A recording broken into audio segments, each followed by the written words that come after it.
Menarik 10.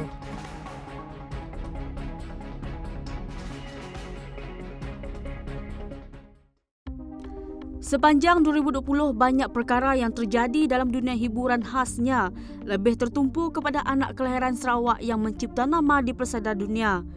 Francisca Luhong James, gadis kelahiran Orang Ulu, telah dinobatkan sebagai Miss Universe Malaysia 2020 pada 5 September lalu bakal berentap di peringkat antarabangsa pada awal 2021 tahun ini. Sementara itu, penyanyi dan juga pemain muzik sapek terkemuka Malaysia, Alena Murang, berjaya memenangi Best Styling Award di Buenos Aires Music Video Festival 2020 di Argentina, menerusi lagu Midang Midang yang merupakan lagu tradisi kaum Kelabit. Turut mencipta nama ialah dua murid tahun 5 Sekolah Kebangsaan Temong Sarian mengharumkan negara selepas memenangi anugerah Best Film by Popular Jury bagi kategori sekolah rendah selepas hasil karya Magda Sawit dan Nabiatul Dania dengan bimbingan dua cikgu pada festival di sinema Escola del Alvorada, Fekia, Brazil dengan tajuk Batu Bidanji. Graduan Swinburne Sarawak Joanne Lai Ing Jing menempah nama buat pertama kalinya di peringkat antarabangsa pada International Thai Film Festival 2020 Film and Entertainment Industry Award yang diadakan baru-baru ini. Video muzik yang bertajuk My Life, Melissa Francis, arahannya telah dicalonkan bersama penyertaan dari Thailand, Vietnam, Jepun, China dan banyak lagi negara lain. Video muzik itu mengisahkan seorang wanita yang berdikari dan berjaya menjalani kehidupan bersama anaknya walaupun berhadapan masalah rumah tangga. Daerah Bauk mempunyai potensi besar untuk dibangunkan sebagai produk pelancongan di Sarawak, terutamanya dari segi kebudayaan dan warisan. Menteri Pelancongan, Kesenian dan Kebudayaan Dato' Abdul Karim Rahman Hamzah berkata, sebuah pusat perengginan mengelilingi Tasik Biru akan dibina. Projek tersebut telah diluluskan oleh kerajaan negeri dan akan dibangunkan oleh syarikat swasta mengikut kehendak unit perancangan negeri.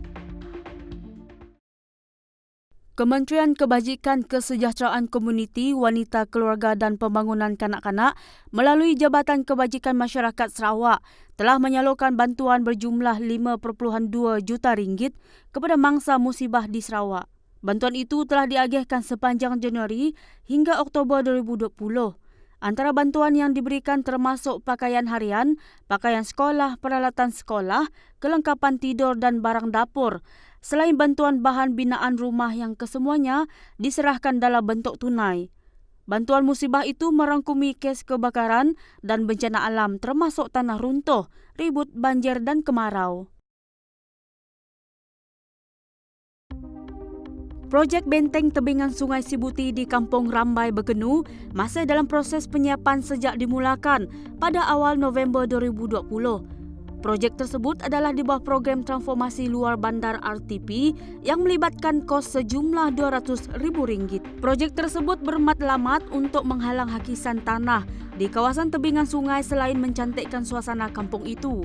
Benteng ini juga nanti akan memudahkan aktiviti sukan air yang mungkin akan diadakan di kawasan tersebut.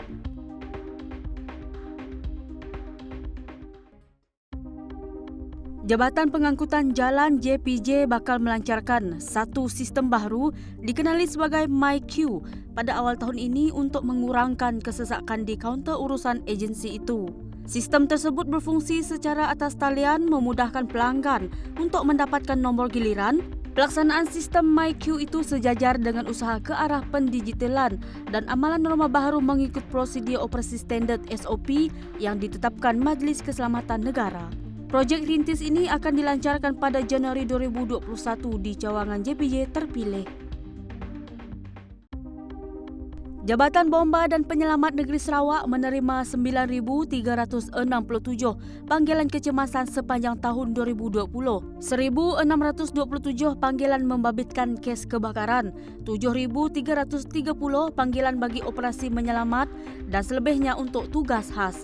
Bagaimanapun, kes kebakaran rumah panjang telah menurun dari 21 kes pada tahun 2019 kepada 15 kes pada tahun 2020. Daripada 15 kes yang dicatatkan, 5 daripadanya dapat diselamatkan oleh komuniti rumah panjang itu sendiri hasil daripada latihan keselamatan kebakaran yang dianjurkan oleh pihak bomba dari masa ke semasa. Sekurang-kurangnya 26 individu maut apabila satu letupan menggegarkan lapangan terbang Eden sejurus selepas anggota kerajaan baharu Yaman mendarat. Insiden disifatkan sebagai satu serangan pengecut oleh kumpulan pemberontak walaupun semua menteri kerajaan dilaporkan selamat, manakala lebih 50 mangsa cedera. Rakaman video menunjukkan satu objek kelihatan seperti peluru berpandu terbang ke arah bangunan terminal yang padat dengan pengunjung sebelum meletup dan terbakar. Sekurang-kurangnya 10 orang hilang di dalam kejadian tanah runtuh di Bandar As, Norway yang telah menyebabkan beberapa bangunan roboh. Operasi mencari dan menyelamat SAR masih diteruskan. Susulan daripada itu, 10 orang cedera, manakala 2 kanak-kanak dikuatiri hilang. Pereka fashion terkenal dunia Pierre Cardin meninggal dunia pada usia 98 tahun di Hospital Nauli Barat Francis menerusi kenyataan dari ahli keluarganya. Tambah kenyataan itu, Cardin telah meninggalkan legasi sebagai warisan seni yang unik dan hebat bukan sahaja dalam dunia fashion, malah kepada Francis. Antara hasil legasi Cardin adalah menghasilkan busana bagi filem Disney Beauty and the Beast 1946 dan koleksi Space Age yang sehingga kini menjadi satu penanda aras bagi tren gaun potongan, seluar kulit ketat dan sebagainya. Menarik 10.